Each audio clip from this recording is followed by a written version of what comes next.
Культурное путешествие. Новые маршруты и тайны известных мест. Здравствуйте, в эфире программа «Культурное путешествие». В студии Марат Сафаров и Полина Ступак. Марат, приветствую вас. Приветствую, Полина. Сегодня мы поговорим о стране на юго-востоке Азии, где можно полюбоваться современной архитектурой, соседствующей с домами колониальной эпохи, где красочные индуистские храмы расположены рядом с католическими соборами и мусульманскими мечетями. Здесь можно насладиться пляжным отдыхом и отведать блюда местной кухни, порой весьма экзотические. Будем знакомиться с Малайзией вместе с нашим гостем. Приветствуем в студии актера Московского губернского театра Эдуарда Айткулова. Эдуард, здравствуйте. Здравствуйте, Полина. Здравствуйте, Марат. Очень приятно сегодня здесь находиться у вас в гостях. Огромное спасибо, что пригласили. Действительно, путешествовать — это замечательно, это очень увлекательно и интересно. И что очень важно, я думаю, это очень полезно для каждого человека. Как говорит арабская пословица, тот, кто живет, знает много, тот, кто путешествует, знает больше. И это возможность путешествия, знакомиться с такими странами, да, которые от нас отдаленные, и тем не менее они интересны для изучения. Но прежде всего нам бы хотелось напомнить, что Малайзию и Россию связывают давние и дружеские отношения. Вот буквально недавно состоялась встреча нашего президента Владимира Путина и малайзийского премьер-министра Анвара Ибрагима. Были обсуждены ряд важных вопросов, и в том числе речь шла о необходимости прямого сообщения между двумя странами. И есть предположение, что такие перелеты будут запущены уже в этом 2025 году. Но, Эдуард, пока таких прямых перелетов нету, расскажите, пожалуйста, о некоторых организационных моментах. Как сегодня добраться до Малайзии и нужна ли для посещения этой страны виза? Действительно, прямое авиасообщение – это то, чего очень ждут туристы, путешественники. Но на данный момент есть прямые авиасообщения в страны, рядом находящиеся тоже в Юго-Восточной Азии, такие как Вьетнам, в Таиланд. Ну, Таиланд – это сейчас вообще излюбленное место для российских туристов. И, конечно, можно воспользоваться транзитом, как раз, да, пересадкой в этих странах. В частности, если человек, например, обладает более свободным графиком, и он может воспользоваться, да, горячим каким-то билетом чартерного рейса, то это очень удобно и недорого может выйти. Можно долететь из Москвы, к примеру, да, из Центральной России, из других регионов, в какой-то регион Таиланда, а оттуда уже отправиться непосредственно в Куала-Лумпур или в другие города, который связывает авиасообщение между этими странами Малайзии.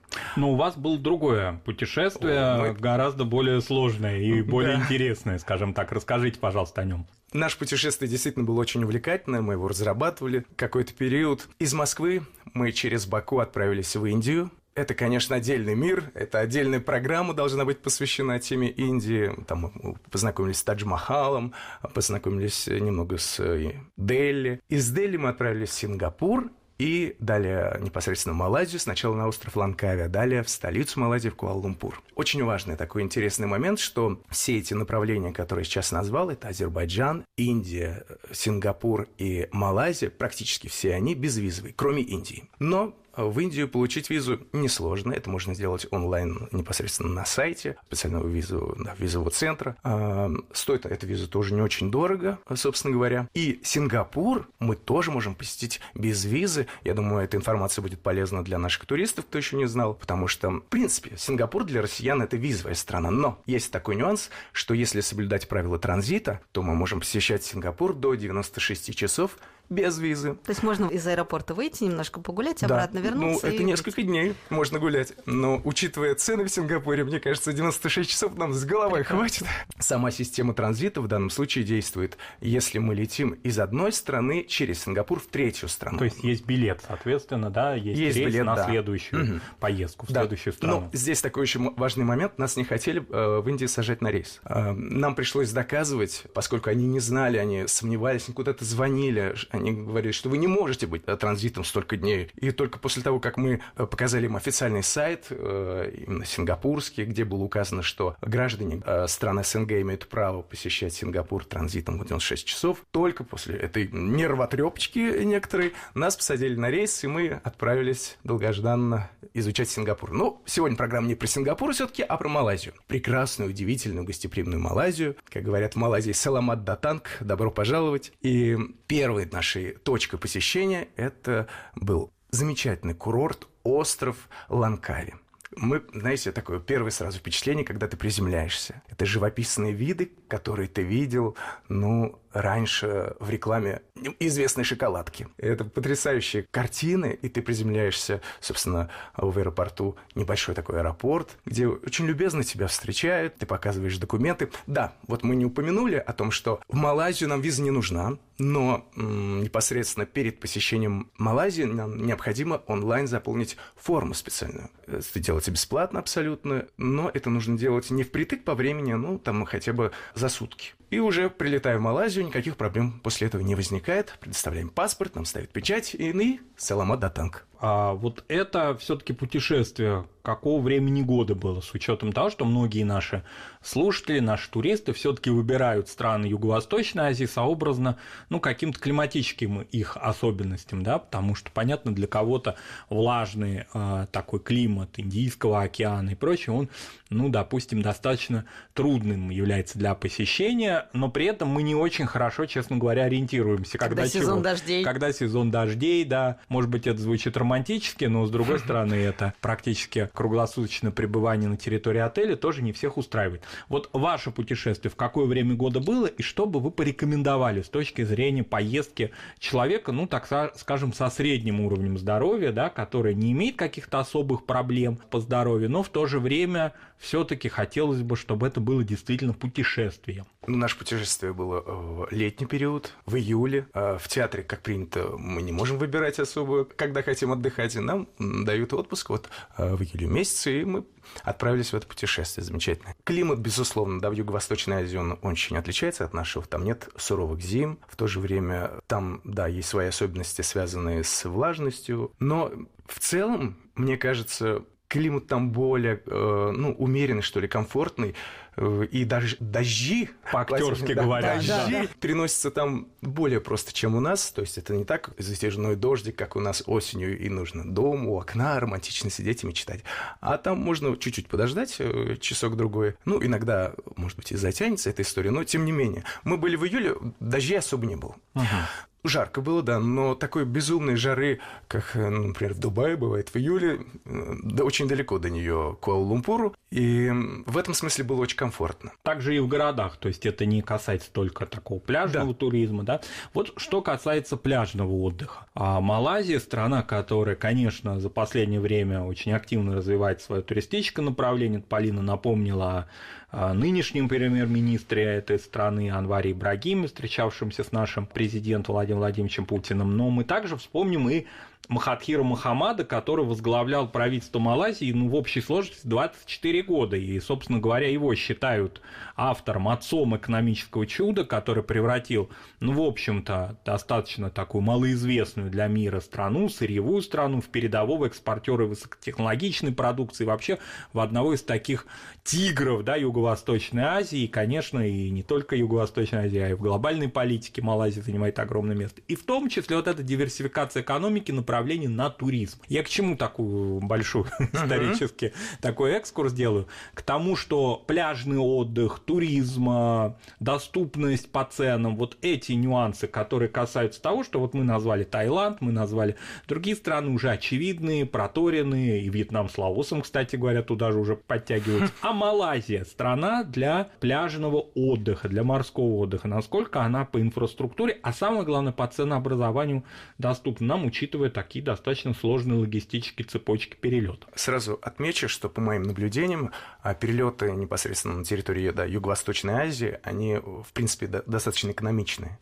То есть из Вьетнама в Малайзию, в Сингапур можно достаточно экономично перемещаться между этими государствами. Мы отправлялись, как я упоминал, из Сингапура на остров Лангкави. Это тоже был, опять же, экономичный такой вариант. Да, что очень важно, наверное, для нашего туриста, простых людей, это цены. Цены, на мой взгляд, очень лояльные и приближенные к нашим. Что это и такси, это и питание, это и жилье. Я говорю про остров Лангкави, например. Там, если прям буквально по цене говорить, мы жили, снимали очень приятный такой отельчик, который находился, по сути, на первой береговой линии. Были завтраки, в эту стоимость входили. Сутки на тот момент, если говорить курсовую разницу, это стоило 2 с чем-то там тысячи рублей. Это дешевле, чем в Казани слетать летом отдохнуть. Порой бывает. Сам остров, нельзя его назвать таким, грубо говоря, облизанным, как Сингапур, да, но там очень в целом чисто, там очень приятные, гостеприимные, улыбчивые люди. Вообще очень интересная такая характеристика для малазийцев, на мой взгляд, из того, что я для себя отметил, они очень улыбчивые люди. И я думаю, в этом смысле эта традиция и религиозная, потому что в исламе очень важно быть доброжелательным человеком. Улыбаться другим – это, с точки зрения ислама, это желательные действия. И малазийцы отвечают требованиям, так сказать, этого пункта. Остров Лангкави содержит в себе много достопримечательностей природных. Там очень красивые места, водопады даже встречаются. Интересно тоже, для кого-то будет интересно, там есть беспошлинная торговля. Я вспомнил. Да, на острове Лангкави можно без налогов что-то приобрести. И, собственно, пляжный отдых мне понравился тем, что там нет большого количества людей. Там очень красивый живописный пейзаж, Малакский пролив. И ты на песочке сидишь, и нет такой толкучки людей, нет криков, разговоров, большого количества там продавцов каких-то товаров. Спокойно можешь созидать. А что касается сервисов, понятно, что наш турист и внутри страны, и за рубежом уже так набаловался, скажем так, различными сервисами, да, и мы как-то, в общем, когда оказываемся в странах, в которых, вот вы уже упомянули, такси, другие различные какие-то нюансы, которые очень важны для туриста, транспортные, логистические, чисто бытовые, в том числе. Вот Малайзия, она соответствует такому достаточно уже высокому стандарту российского туриста, его требованиям? Тут я, наверное, не сильно подкован, потому что как раз для себя я во время путешествий больше ставлю цель изучения знакомства с какими-то традициями, с людьми, с обычными людьми. И поэтому именно касаемо сервиса, наверное, на Мальдивах будет сервис выше, если кто-то выбирает именно такой отдых, VIP назовем его тогда. Опять же, если говорить про остров Лангкави, он в целом простой. То есть инфраструктура его не может похвастаться вот такой фешенебельностью, что ли. Но в то же время, как я уже говорил, он чистоплотный, аккуратный, как Беларусь. Очень интересное сравнение. Да, кстати, неожиданное для меня, например, такое. Да, но с другой стороны, Эдуард абсолютно прав, потому что я часто, кстати говоря, слышу такое сравнение, стандарт некий, да, гостеприимства, аккуратности, чистоты, порядка и так далее, который есть в нашей братской республике, он часто действительно упоминается в качестве такого вот важного критерия, маркера успешного туризма. И в самом завершении, наверное, да, первой части, Эдуард, все-таки сколько дней, если это путешествие по Малайзии, не специально пляжный отдых, а действительно вы хотите увидеть страну, увидеть ее повседневную жизнь, нужно заложить на морской курорт, на вот этот архипелаг? Мне кажется, можно сочетать в том числе и пляжный отдых, посещая несколько островов. То есть это не только Лангкави. Если выбрать, такой вариант, то, наверное, дня 3, например, на Лангкави, 3 дня на Пенанге, потом... в Куала-Лумпур уже. Но это уже не морской, это уже отдых, уже не морской, это уже познакомиться с самой столицей. А вот к этому мы перейдем в следующей части, мы послушаем новости и через несколько минут продолжим. Оставайтесь с нами. Культурное путешествие. Культурное путешествие. Новые маршруты и тайны известных мест. Марат Сафаров и Полина Ступак в студии. В эфире программа «Культурное путешествие». И сегодня мы знакомимся с Малайзией вместе с нашим гостем, актером Московского губернского театра Эдуардом Айткуловым. Но вот про Куала-Лумпур очень хочется услышать, потому что для вас, но и для нас тоже с Маратом важно познакомиться и с архитектурными достопримечательностями, и с самими местными жителями, потому что таким образом ты понимаешь колорит этой страны. Вот лично для нас она еще пока далека и не сильно знакома с Маратом, но вы что можете сказать? Что касается, столицы Малайзии, Куала-Лумпура, это очень такой многонациональный, что ли, мегаполис, где, в принципе, порой сложно отличить, где малайцы, а где не малайцы находятся. Немного окунемся, что ли, в историю Малайзии. Не секрет, что, если не ошибаюсь, в 1957 году Малайзия только стала независимой от британской колонии, и основная часть населения, помимо малайцев, это китайцы, индийцы, и коренные какие-то народы, которые населяли ранее эту территорию. И, что интересно, такой синтез культур он реализовался, в принципе, во многих сферах. Это и в кулинарии, которую мы еще упомянем, это и, думаю, в культуре именно связанной с музыкой. То есть музыка малазийская, она тоже схожа где-то с китайской, национальной. То есть такой это микс всего, да? Микс такой интересный.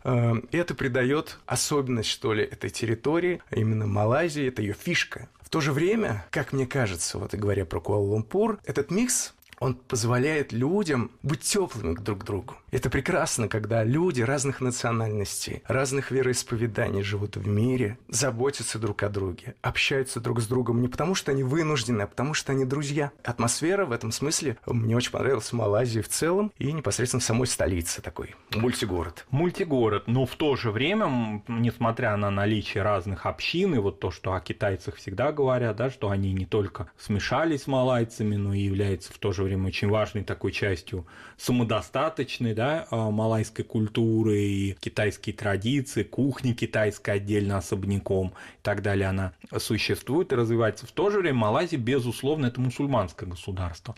И вот эта черта в архитектуре, в облике Куала-Лумпура, других городов, в частности, да, есть плавучая мечеть на острове Пенанг, да, и так далее. То есть разные, можно сказать, шедевры даже мусульманской архитектуры с таким именно юго-восточным акцентом, да, который не похожи на османскую архитектуру, арабскую архитектуру, персидскую и так далее, а вот именно такая самодостаточная традиция.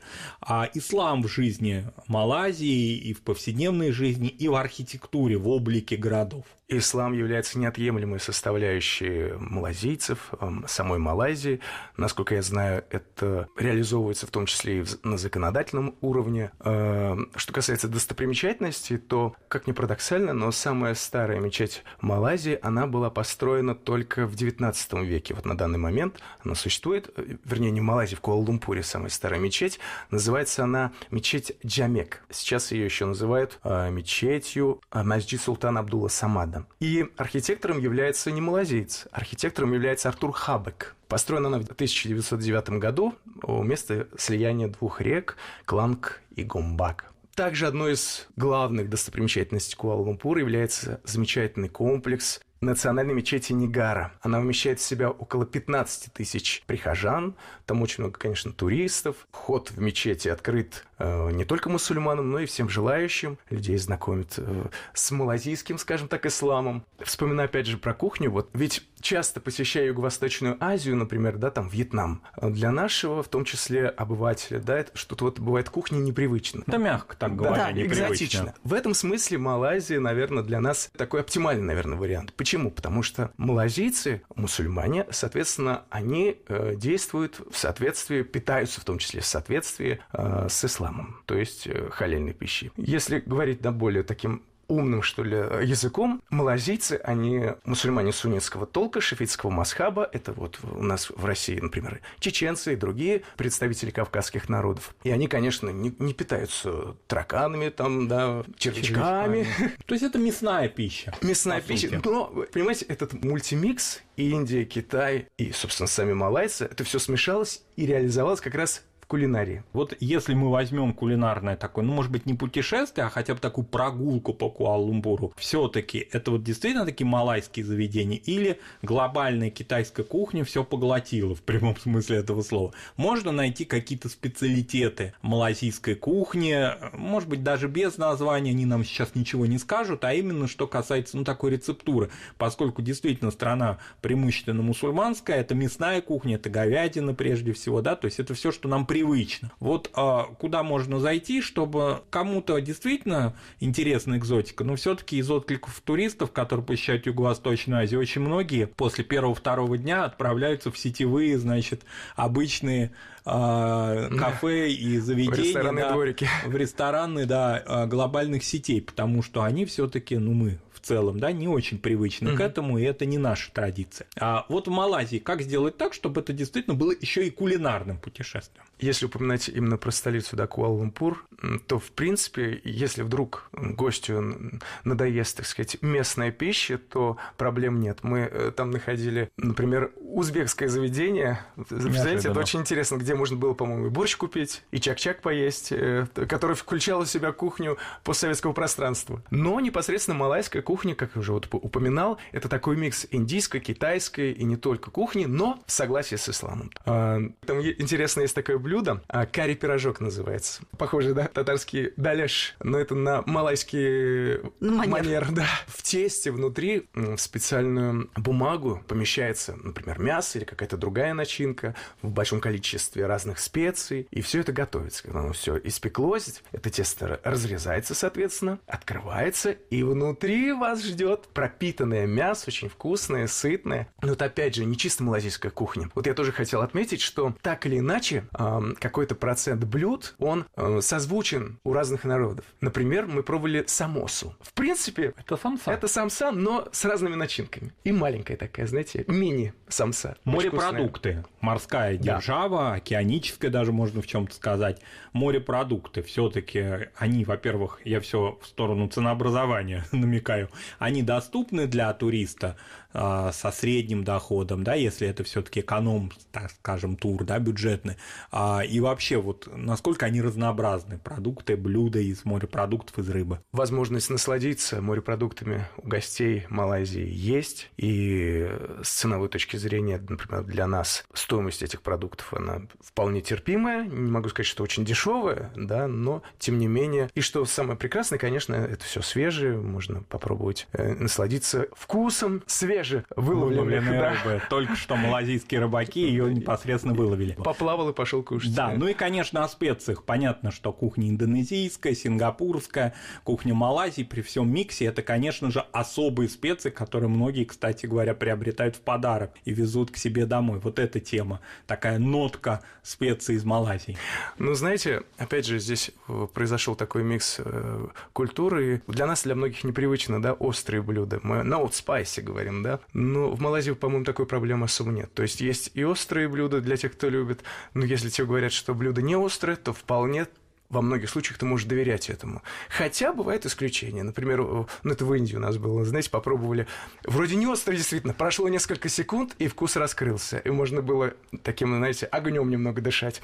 Да, здесь, наверное, такого варианта нет. В этом смысле Малайзия действительно, как Эдуард Айткулов, наш гость, сегодня рассказывает, действительно такая страна с умеренным всем, да, и умеренной кухней, умеренным климатом, как может быть показаться не странным, и, конечно, с очень аппетитной кухней, которая даже, оказывается, в чем-то имеет аналогии с кухней народов нашей страны. Короткий перерыв сделаем, через несколько секунд продолжим. Оставайтесь с нами, не переключайтесь.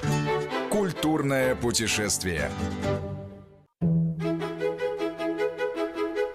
Культурное путешествие.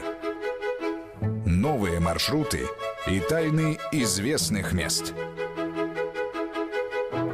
Мы продолжаем программу «Культурное путешествие». Сегодня знакомимся с Малайзией вместе с нашим гостем, актером Московского губернского театра Эдуардом Айткуловым. Мы уже говорили, что Малайзию и Россию связывают давние и дружеские отношения. Вот что знают местные жители о нас? Какие сведения у них есть? Ну вот знаете, у нас такая история интересная произошла. Рядом с Куала-Лумпуром, по сути, есть город-спутник, который называется Путраджая. Это современный такой город с замечательными, красивыми, ухоженными улицами. Тоже рекомендую к посещению. По сути, это как Московская область ближайшая, к Москве прилегающая. Там находится вторая по размерам типография, вот на втором месте, да, после Саудовской Аравии, которая выпускает самое большое количество экземпляров Священного Корана. И мы были на экскурсии там. Очень интересное место, Насыл Кур'ан называется. Там мы упомянули о том, что в России есть город Казань, где, собственно говоря, это один из первых городов, где начали печататься экземпляры Священного Кор'ана, в принципе, в мире. И что было приятно. Женщина восприняла эту информацию не как какую-то новость, да,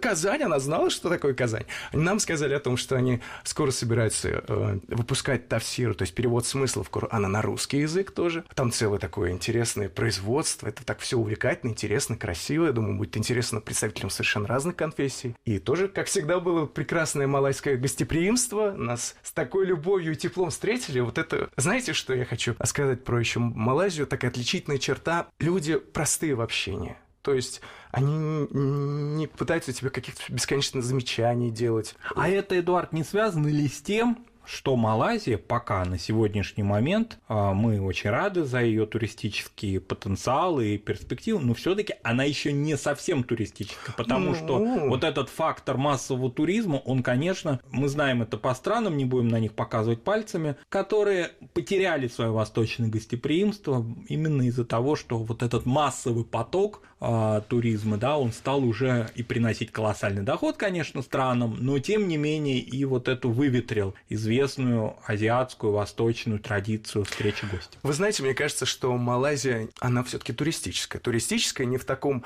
проценте, наверное, как вы упомянули, да, некоторые другие страны, но здесь, как мне кажется, Малайзия ставит ставку делает, да, не только на туризме, в этом фишка. Те страны, которые акцент делают только на туризме, они рискуют как раз в какой-то момент, уже для них это будет обыденность, им это поднадоедает. А Малайзия, она очень разносторонняя. И Куала-Лумпур, например, это очень туристический город, один из самых, наверное, туристических. Кстати, интересно отметить, что ведь его история, это где-то, середина 19 века, это был небольшой шахтерский городок, который буквально за вот такое короткое время изменился просто до неузнаваемости. Да, абсолютно. Поэтому, конечно, в Куала-Лумпуре не так много исторических достопримечательностей. Это город с большим количеством таких небоскребов. Кстати говоря, вот мы с вами не упомянули про дешевизну проживания в Куала-Лумпуре. Так. Несмотря на то, что это столица Малайзии, стоимость отелей, стоимость апартаментов вполне себе лояльная. И вы можете снять такие замечательные апартаменты, это, кстати, распространено,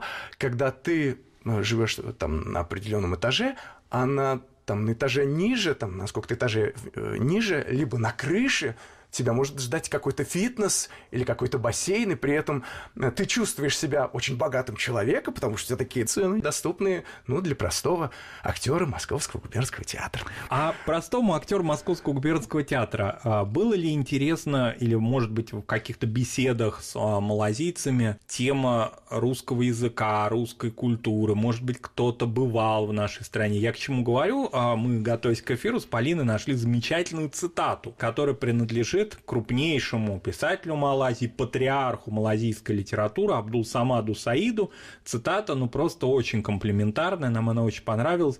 «Произведения русских писателей помогли мне понять смысл жизни. Через эти произведения мы начали осознавать существование другого, целеустремленного, полного разнообразия и достоинства мира». Вот так сказал классик малазийской литературы о русской литературе. А русская драматургия. Я понимаю, что времени в туристической поездке, когда иногда рекомендуют, пойдите в тот театр, посмотрите ту постановку, это все-таки, скорее всего, рекомендации такие достаточно абстрактные, потому что, как правило, у туриста нет возможности посещать театры в таком напряженном достаточно графике перемещений, по стране. Но тем не менее, вот вообще некие, может быть, отзвуки великой русской театральной традиции, языка, культуры, разговор вообще об этом. И вдогонку вопрос об английском языке. Это была английская колония, это был, конечно, мир вот этого колониального викторианского пространства. Осталось ли что-то от этого? К сожалению, тему именно, связанную с театральным искусством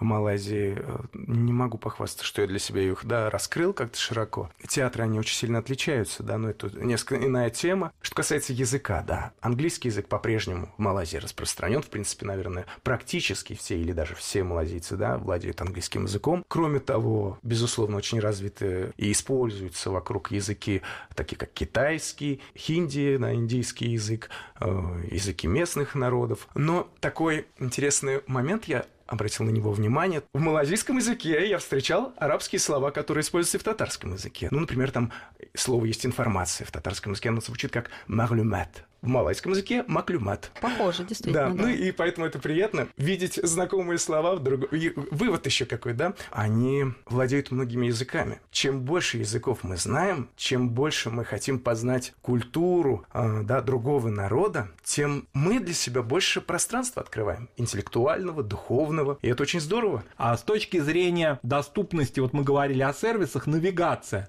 Понятно, что интернет нам в помощь, но тем не менее перемещения какие-то, вот то, на что туристы очень часто обращают внимание, даже сейчас в интернет-эпоху в разных странах, что существуют определенные затруднения при поездках непосредственно, когда что-то непонятно вот от точки А до точки Б. Это, кстати говоря, один из критериев, маркеров успешной туристической страны, если эти проблемы сняты. Малайзия, в частности, Куала-Лумпур, во-первых, они очень хорошо развиты логистически, мы уже вот упоминали, авиасообщениями с разными странами. В принципе, это такой транспортный хаб, что ли, даже в вопросах авиации гражданской.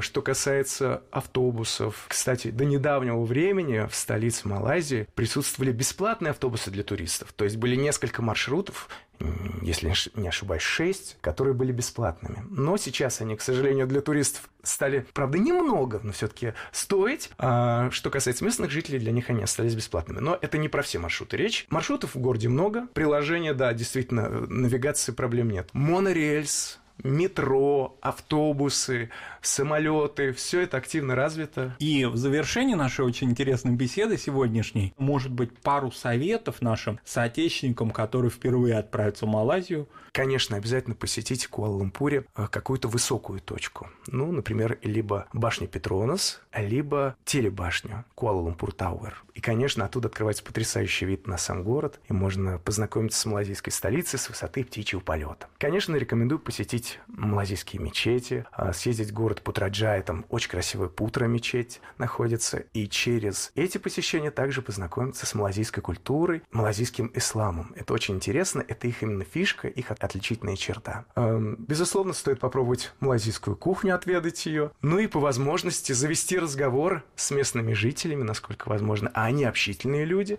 в частности, в мечетях. Вот, например, мы были в мечети Джамек в Куала-Лумпуре, там были очень такие гостеприимные брат и сестра, которые следят за этой мечетью, за тем, чтобы там было все чисто и аккуратно, встречают гостей. Они интересовались, откуда мы приехали. Очень приятно, что эта радость встречи, она не какая-то такая, знаете, наигранная. Она действительно искренняя, человечная и простая. И в самом завершении вопрос такой. Головные уборы знаменитые, индонезийские и малайзийские. Ходят ли в них люди по улицам? А я сегодня принес вам ее в студию, забыл сейчас надеть. Больше я встречал, наверное, на острове Ланкави малайзийцев, носящих национальный головной убор, национальную одежду. В столице, поскольку это мегаполис, там уже все такое более ровное, что ли, более европеизированное. Там меньше такой, в хорошем смысле, экзотики можно встретить. Но это хороший сувенир, мне кажется. Вот как раз безусловно. То, что вы оттуда привезли. Спасибо огромное. Мы благодарим нашего гостя Эдуарда Айткулова, актера Московского губернского театра. Благодаря ему мы сегодня знакомились с Малайзией. Спасибо вам большое. Было очень-очень приятно. Культурное путешествие.